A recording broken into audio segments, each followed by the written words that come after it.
모든 지표를 뛰어넘는 가장 여러분들이 트레이딩을 하기 위해서 배워야 되는 첫 번째는 바로 Price action. 그 프라이스 액션 중에 가장 처음 아셔야 되는 것은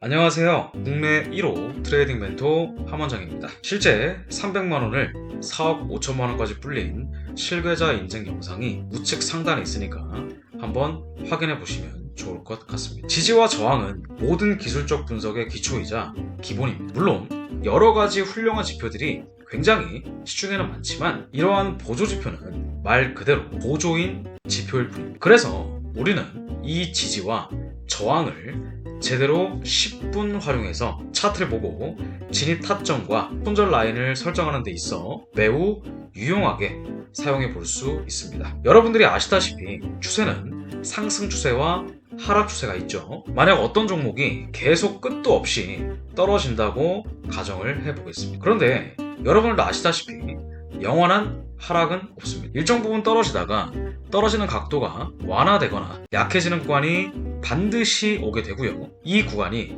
바닥을 다지게 되면 우리는 이 구간을 지지 구간이라고 부르게 됩니다. 바로 아래에 형성된 이런 구독하고 가실게요. 지지란 무엇이냐면 기존의 하락 추세를 반전시킬 만한 강력한 매수세가 형성되고 있는 일종의 가격 수준을 말합니다. 하락 추세가 지지 세력과 만나면 가격은 반등이 나오게 되죠. 차트 위의 저점을 여러 번 연결한 수평선 혹은 수평에 가까운 선이 바로 지지선이 됩니다. 반대로 저항선은 기존의 상승 추세를 반전시킬 정도의 강력한 매도세가 형성되고 있는 가격 레벨이 최소 두 지점 이상 나온다면 그 부분이 바로 저항선이라고 볼 수 있습니다. 자, 그렇다면 왜 이러한 지지와 저항이 생기는 걸까요? 바로 인간은 기억의 동물이기 때문입니다. 이것을 우리는 기술적 분석에서는 심리적인 지지 저항선이라고도 부릅니다. 외국에서 Technical analysis. 백과사전으로 유명한 인베스토피디아에서도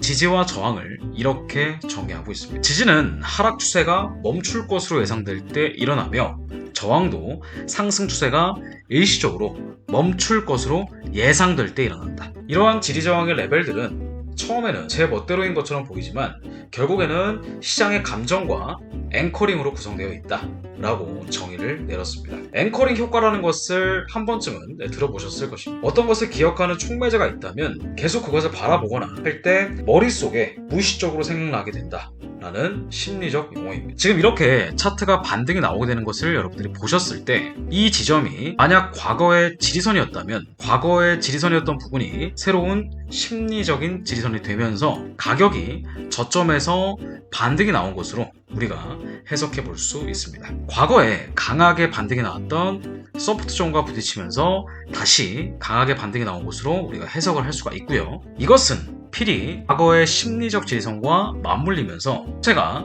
강하게 하락세를 멈추고 돌아선 것으로 볼 수 있습니다. 그래서 대부분 트레이더들이 과거에 이러한 지지와 저항선을 기억하고 있기 때문에 가격대가 특정 저항선에 올라가게 되면은 상승 추세가 꺾인 사실을 기억을 해서 매도의 추종 세력들은 공매도를 하면서 끌어내리려고 하는 것이고요. 특정 지지 레벨까지 떨어진다면 매수의 추종 세력들이 끌어올리려고 하는 것입니다. 이런 지지와 저항은 대부분 군중 심리에 의한 것입니다. 두려움, 탐욕, 이 세 가지는 대다수 시장에서 느끼는 인간의 감정이라고 볼 수가 있겠죠. 예를 들면 이 부분에서 공매도를 들어간 트레이더들은 다시 가격이 반등해서 이 자리가 온다면 탐욕에 의해 또 다시 공매도를 진입해서 평균 단가를 올릴 것입니다. 그러나 반대로 이 고점에서 산 트레이더들은 손실을 두려워하기 때문에 다시 진입한 원래 가격대로 돌아오면 약손절을 하거나 포지션을 바꿔서 고점에서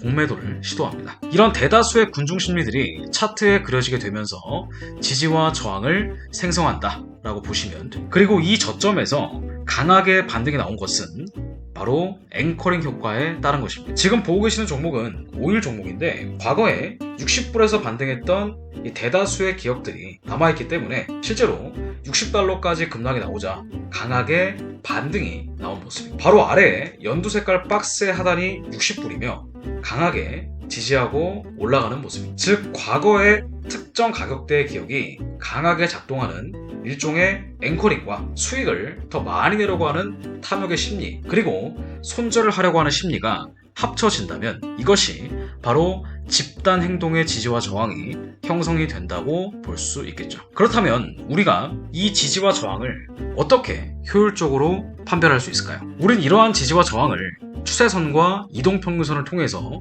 차트의 지지와 저항을 파악할 수 있을 것입니다. 처음엔 우리가 지지와 저항선을 수평선으로 이어볼 수 있습니다. 일반적인 데이 트레이딩 관점에서 본다면 타임프레임을 15분으로 설정해서 볼 수도 있죠. 예를 들어 크루드 오일을 본다면 15분 기준 RSI가 과매도 구간을 들어갔다가 다시 과매도 구간을 벗어난 자리가 바로 서프트 존이라고 볼 수 있습니다. 바로 이 자리와 이 자리가 서프트 존이라고 볼 수 있겠네요. 서프트 존이 나왔다고 해서 무조건 풀매수는 절대로 아닙니다. 실제로 다시 가격이 되돌림이 나오면서 그 자리를 깨주지 않는 것을 확인하셔야 되고요. 그 자리가 깨진다면 다시 빠르게 그 자리를 사수하는지도 눈으로 직접 확인해 보셔야 됩니다. 그래서 처음에 나온 이 자리는 지지선이라고 볼 수 없겠죠. 왜냐면 그냥 밀려버렸거든요. 그런데 두 번째 나온 이 반등 자리는 다시 되돌림을 주고 지지에 성공했습니다. 그래서 우리는 이런 자리를 인트라데이로서 지지를 보고 매수를 들어갈 수 있습니다. 실제 전고점까지 Profit target. 를 잡았다면 약 140틱 정도의 상승으로 $1,400 정도의 수익권입니다. 저항선도 그러면 RSI로 잡아보도록 하겠습니다. 지금 보고 계신 종목은 나스닥 15분봉입니다. 만약에 RSI 기준으로 저항선을 잡아본다면 지금 표시한 저 세 구간이 바로 저항선이 되겠죠. 그런데 나스닥은 항상 바로 가는 경우가 거의 없습니다. 나름 종목의 특성이라고도 볼 수 있는데 미장시간 전후나 경제지표가 있을 때에는 기존의 저항선이 강하게 나왔음에도 불구하고 바로 터치만 주고 떨어지는 경우가 거의 없어요. 실제로 저항선을 만들고 떨어지긴 했으나 반대로 매물을 소화시키고 다시 원래대로 가려고 하는 길로 가는 모습 보시죠. 그래서 우리는 이런 구간을 거래량의 다이버전스를 통해 식별이 가능합니다. 바로 이렇게 말이죠. 물론 맨 마지막 구간에서는 장대 양봉이 세우면서 저항선을 만들었지만 이것을 우리는 과거의 저항선에 쌓인 매도의 매물을 다 소화시키지 못했다고 해석해야 됩니다. 이렇게 앞전에 쌓인 매도의 거래량이 월등히 많을 때에는